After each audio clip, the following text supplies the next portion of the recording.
Hello दोस्तों, कैसे हैं आप सब। आई होप आप सब लोग बहुत अच्छे होंगे। दोस्तों आज मैं जियोग्राफी क्लास 6 का चैप्टर 4 मानचित्र पढ़ाने जा रही हूँ। दोस्तों सबसे पहले हम मानचित्र के बारे में थोड़ा जान लेते हैं कि मानचित्र क्या होता है, किसे बोलते हैं। दोस्तों पृथ्वी की सतह के किसी भाग के स्थानों, नगरों, देशों, पर्वतों, नदी की स्थिति के पैमाने की सहायता के कागज पर लघु रूप में बनाना मानचित्र कहलाता है। दोस्तों जैसे कि कोई पैमाना हो गया, जैसे कि ये पैमाना है, इसमें छोटे छोटे चित्रों से चीज़ों को दर्शाना, कहाँ पे नदी है, कहाँ पे पहाड़ है, कहाँ पे रेलवे स्टेशन पे है, कहाँ पे राज्य है, कहाँ पे इसी चीज़ को हम मानचित्र बोलते हैं।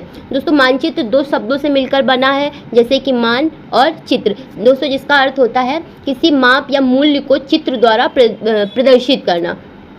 दोस्तों जैसे कि एक सूक्ष्मदर्शी यानी किसी छोटी वस्तु को बड़ा करके दिखाता है। चलिए अब हम आगे चलते हैं चैप्टर की ओर। जब हम पूरी पृथ्वी का अध्ययन करना चाहते हैं तब ग्लोब हमारे लिए काफ़ी उपयोगी साबित होता है, लेकिन जब हम पृथ्वी के केवल एक भाग जैसे अपने राज्यों, देश, जिलों, शहरों तथा गांव के बारे में अध्ययन करना चाहते हैं तो यह हमारे लिए उतना उपयोगी नहीं होता है। ऐसी स्थिति में हम मानचित्रों का उपयोग करते हैं। मानचित्र पृथ्वी की सतह या इसके एक भाग का पैमाने के माध्यम से चपटी सतह पर खींचा गया चित्र है, लेकिन यह एक गोलाकार सतह को पूरी तरीके से चपटा कर पाना असंभव है। जैसे कि दोस्तों एक ग्लोब होता है, अब इधर बता देते हैं, इधर भारत है, इधर अदर कंट्री है, इधर मतलब पूरे उसको हम ऐसे छोटे छोटे चित्रों से जो प्रदर्शित करते हैं उसे ही हम मानचित्र कहते हैं।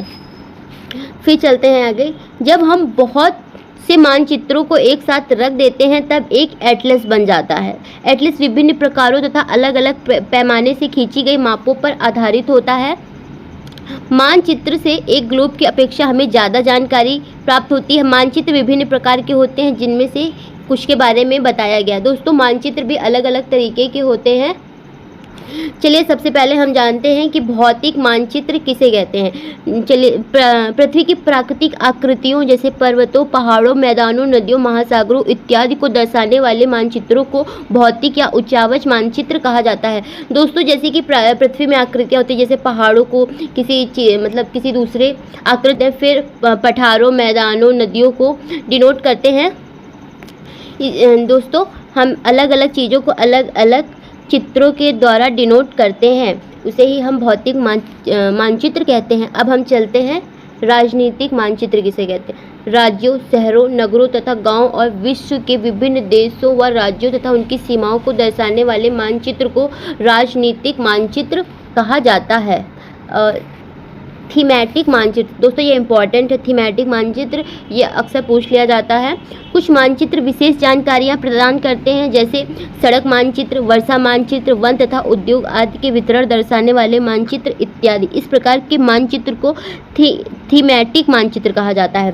दोस्तों मानचित्र के 3 घटक होते हैं, दूरी, दिशा और प्रतीक। दोस्तों हम मानचित्र में किसी भी क्या कहते हैं कि सड़क हो गई और ये शहर, नगर, कस्बा, पर्वत, पठार, उसमें हम उनकी दूरी, दिशा और प्रतीक मानचित्र के ही द्वारा हम समझ सकते हैं और जान सकते हैं। चलिए दूरी के बारे में हम देख लेते हैं कि कैसे हम दूरी का जानेंगे। मानचित्र छोटे पैमाने पर खींचे जाते हैं, लेकिन इसे इतनी सावधानी से छोटा किया जाता है ताकि स्थानों के बीच की दूरी वास्तविक रहे। इसीलिए इस उद्देश्य के लिए एक पैमाना चुना जाता है। पैमाना स्थल पर वास्तविक दूरी तथा मानचित्र पर दिखाई गई दूरी के बीच का अनुपात होता है। दोस्तों आगे चलते हैं। किसी भी मानचित्र के लिए बहुत महत्वपूर्ण होता है, अगर आपको पैमाने की जानकारी है तो आप मानचित्र पर दिए गए किसी भी 2 स्थानों के बीच की दूरी का पता लगा सकते हैं। जैसे कि दोस्तों आपको किसी 2 स्थानों की जानकारी है तो इसकी कितनी दूरी है, ये आप अनुपात में इसकी जानकारी प्राप्त कर सकते हैं मानचित्र के थ्रू।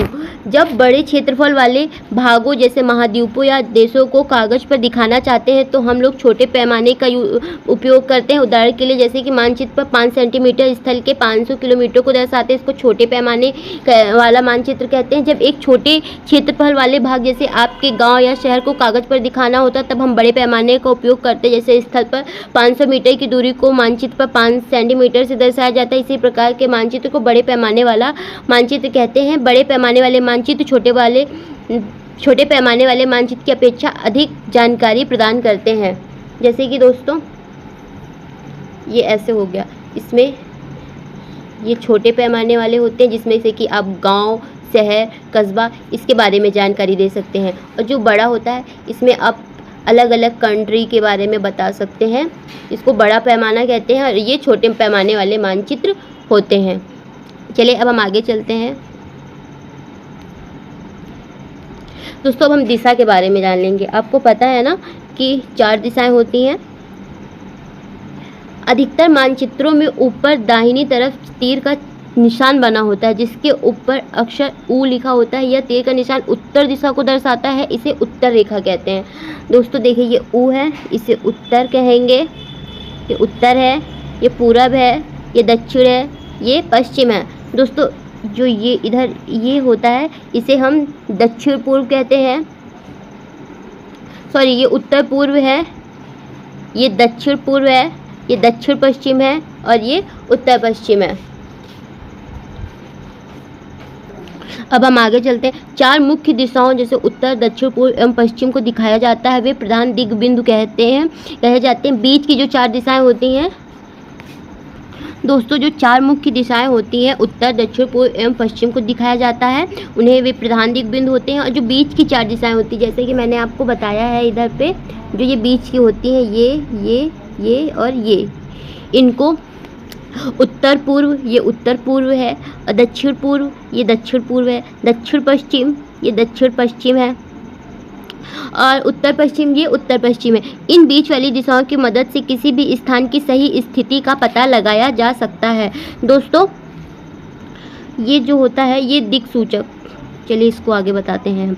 हम दिक् सूचक की सहायता से किसी स्थान की दिशा का पता लगा सकते हैं। यह एक यंत्र है जिसकी सहायता से मुख्य दिशाओं का पता लगाया जाता है। इसकी चुंबकीय सुई की दिशा हमेशा उत्तर दक्षिण दिशा में होती है। ये देखिए दोस्तों, ये जो होती है ये चुंबकीय सुई ये उत्तर की ओर और ये दक्षिण को, ये हमेशा होती है। चलिए अब हम आगे चलते हैं। अब हम प्रतीक, यदि किसी मानचित्र का तीसरा प्रमुख घटक है, किसी भी मानचित्र पर वास्तविक आकार एवं प्रकार में विभिन्न आकृतियों जैसे भवनों, सड़कों, पुल, वृक्षों, रेल की पटरियों या कुएं को दिखाना संभव नहीं होता है, इसलिए वे निश्चित अक्षरों, छायों, रंगों, चित्रों तथा रेखाओं का उपयोग करके दर्शाए जाते हैं। ये प्रतीक कम स्थान पर अधिक जानकारी प्रदान करते हैं। इन प्रतीकों के इस्तेमाल के द्वारा मानचित्र को आसानी से खींचा जा सकता है और इनका अध्ययन करने में आसान हो जाता है। अगर आप एक क्षेत्र की भाषा को नहीं जानते हैं तो या आप किसी की भी दिशाओं के बारे में नहीं पूछ सकते हैं। दोस्तों आप इन चिन्हों की सहायता से मानचित्र की जानकारी प्राप्त कर सकते हैं। मानचित्रों की एक विश्वव्यापी भाषा होती है। दोस्तों जो ये सिंबल होते हैं ये पूरे वर्ल्ड में एक ही जैसे इन्हें हम डिनोट करेंगे। ये पूरे विश्व में एक ही जैसे होते हैं, कोई भी अंतर नहीं होता है। जैसा कि इसमें लिखा भी है, मानचित्रों की एक विश्वव्यापी भाषा होती है जिसे सभी आसानी से समझ सकते हैं। इन प्रतीकों के उपयोग के संबंध में एक अंतर्राष्ट्रीय सहमति भी है। चलिए हम देखते हैं इसमें कैसे है।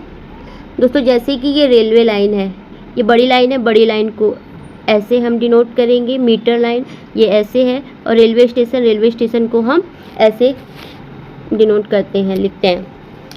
फिर जो सड़कें होती हैं इनको हम कैसे चिन्हों की सहायता से देखते हैं। देखिए जैसे कि ये सड़कें हैं, पक्की सड़क ऐसे होगी, कच्ची सड़क ऐसे होगी। सीमा है, अंतर्राष्ट्रीय सीमा ऐसे और राज्य ऐसे और जिला ऐसे होता है। दोस्तों नदी, कुआं, तालाब, नहर, पुल। नदी ऐसे होता है, कुआं ऐसे, तालाब ये और नहर ये, और दोस्तों पुल ये है। मंदिर को ऐसे हम देखते हैं, गिरजाघर ऐसे होता है, मस्जिद ये होता है और छतरी ये है। पोस्ट ऑफिस ये है, पोस्ट एवं टेलीग्राफ ऑफिस ये है, पीटीओ करके हम बोलते हैं। Police station PS. बस्ती, कब्रिस्तान, बस्ती को हम ऐसे डिनोट करते हैं और कब्रिस्तान को ऐसे ऐसे ऐसे करके। पेड़ को हम ऐसे डिनोट करते हैं और घास को ऐसे। इन्हीं के द्वारा हमें पूरा मानचित्र तैयार हो जाता है। दोस्तों अब आगे चलते हैं। ये देखिए नीले रंग का इस्तेमाल जलाशयों, भूरा रंग पर्वतों, पीला रंग पठारों और एवं हरा रंग मैदानों को दर्शाने के लिए किया जाता है। क्योंकि दोस्तों जैसे कि जो पानी होता है वो नीले रंग का हमें समझ आता है, तो इसीलिए नीले रंग का इस्तेमाल हम हमेशा जलाशयों के लिए करते हैं, भूरा रंग पर्वतों के लिए, पीला रंग पठारों के लिए। चलिए इधर कुछ हम देख लेते हैं कि ये नदी किस दिशा में बह रही है। ये देखिए क्या है, नदी किस दिशा में बह रही है। दोस्तों देखिए ये इधर उत्तर है, ठीक है, इधर पूर्व है, इधर दक्षिण है और इधर पश्चिम है। नदी जब इधर ऐसे बह रही है तो ये इधर यानी कि दक्षिण पूर्व में नदी बह रही है, ठीक है। फिर नेक्स्ट क्वेश्चन है, डुमरी गांव के पास से किस प्रकार की सड़क गुजरती है। ये डुमरी गांव है,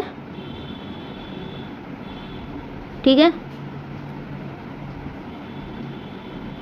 ये देखिए ये डुमरी गांव है और ये सड़क बताइए। देखिए मैंने आपको बताया था ना इस तरीके की सड़क कौन सी होती है, ये होती है पक्की सड़क। तो डुमरी गांव में किस तरीके की सड़क है, ये है पक्की सड़क, ठीक है। चलिए इसी तरीके से मैंने आपको ऊपर समझा दिया है और आप आगे कुछ क्वेश्चन देख लीजिएगा। अब मैं आगे चलती हूँ। रेखा चित्र एक आरेखण है जो पैमाने पर आधारित ना होकर याददाश्त और स्थानीय प्रेक्षण पर आधारित होता है। कभी कभी किसी क्षेत्र के एक कच्चे आरेखण की आवश्यकता वहां से एक स्थान को दूसरे स्थान के सापेक्ष दिखाने के लिए होती है। दोस्तों कच्चे आरेख को बिना पैमाने की सहायता से खींचा जाता है तथा इसे रेखा चित्र मानचित्र कहते हैं। जैसे कि आपका दोस्त आया हुआ है, उसको किसी दुकान पे जाना है, तो आपने एक कागज़ लिया, उसे बता दिया जैसे कि आपका ये घर है, आप यहाँ पे बैठे हैं, ठीक है, और दुकान यहाँ पे है, यहाँ पे दुकान है। आपने उसको बताया कि इधर जाना है, फिर इधर जाना है, फिर इधर से इधर आपको यहाँ पे दुकान मिल जाएगी। इसी को ही हम रेखा चित्र मानचित्र कहते हैं। इसे आप अपनी लैंग्वेज में छोटे उसमें बता देते हैं, छोटे आरेख पर, इससे वो उस दुकान पे पहुँच जाएगा आसानी से। फिर चलिए दोस्तों अब हम चलते हैं खाका। खाका किसे बोलते हैं, एक छोटे क्षेत्र का बड़े पैमाने पर खींचा गया रेखा चित्र खाका कहा जाता है। एक बड़े पैमाने वाले मानचित्र में बहुत सी जानकारियां प्राप्त होती हैं, लेकिन कुछ ऐसी चीज़ें होती हैं जिन्हें हम कभी कभी जानना चाहते हैं, जैसे किसी कमरे की लंबाई एवं चौड़ाई जिसे मानचित्र में नहीं दिखाया जाता है। उस समय हम लोग बड़े पैमाने वाला एक रेखा चित्र खींच लेते हैं जिसे खाका कहा जाता है। जैसे कि दोस्तों रेखा चित्र जो खाका होता है जैसे बहुत नॉर्मली होता है, इसको हम मानचित्र में नहीं प्राप्त कर सकते। जैसे किसी की चीज़ कमरे की लंबाई चौड़ाई ये तो हमें मानचित्र पे नहीं मिलेगा ना, इसे हम किसी तरीके से नाप जोख के देख लेते हैं, तो उसे हम एक तरीके से ये खुद से बनाया हुआ होता है, इसे ही हम खाका बोलते हैं। कि जैसे बोला नहीं जाता कि हमने एक किसी कमरे का खाका तैयार कर लिया है। चलिए दोस्तों अब हम क्वेश्चन आंसर करते हैं, ठीक है। क्वेश्चन है, मानचित्र के 3 घटक कौन कौन से हैं। जैसे कि मैंने आपको बताया मानचित्र के 3 घटक हैं, कौन कौन से हैं, दूरी, दिशा और प्रतीक। नेक्स्ट क्वेश्चन है, प्रधान दिग्बिंदु कौन कौन से हैं। आप मुझे बताइए प्रधान दिग्बिंदु कौन से हैं। उत्तर, दक्षिण, पूर्व और पश्चिम को ही प्रधान दिग्बिंदु कहा जाता है। मानचित्र के पैमाने से आप क्या समझते हैं।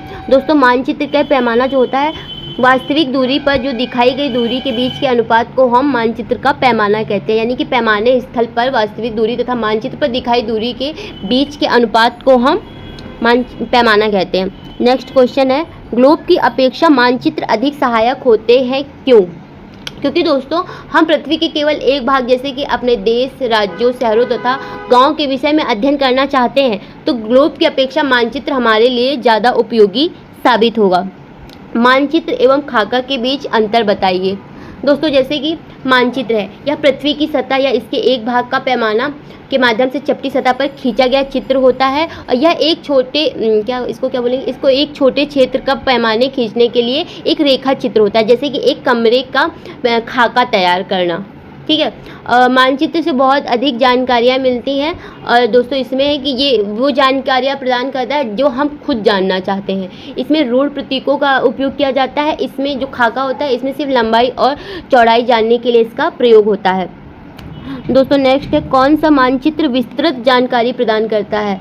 दोस्तों बड़े पैमाने वाले मानचित्र हमें विस्तृत जानकारी प्रदान करते हैं।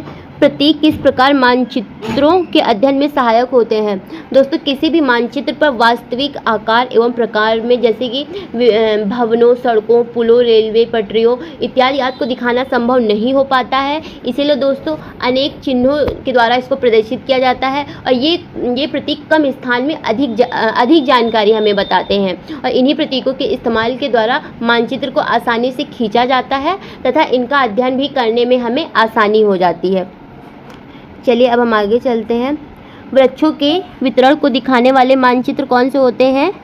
थीमेटिक मानचित्र। नीले रंग का इस्तेमाल किसे दिखाने में किया जाता है? जलाशयों में। दिक्सूचक का उपयोग किया जाता है प्रतीकों को दिखाने के लिए और मुख्य दिशा का पता लगाने के लिए या दूरी मापने के लिए। तो दोस्तों दिक्सूचक का उपयोग किया जाता है मुख्य दिशा का पता लगाने के लिए। दोस्तों पैमाना आवश्यक है, किस लिए आवश्यक है? मानचित्र के लिए, रेखा चित्र के लिए या प्रतीकों के लिए? तो दोस्तों पैमाना आवश्यक है मानचित्र के लिए। दोस्तों आज के लिए इतना ही। वीडियो पसंद आई हो तो लाइक, कमेंट, शेयर और सब्सक्राइब ज़रूर कीजिएगा। इसी तरह हम आपके लिए NCERT के वीडियोज़ लाते रहेंगे। थैंक यू दोस्तों।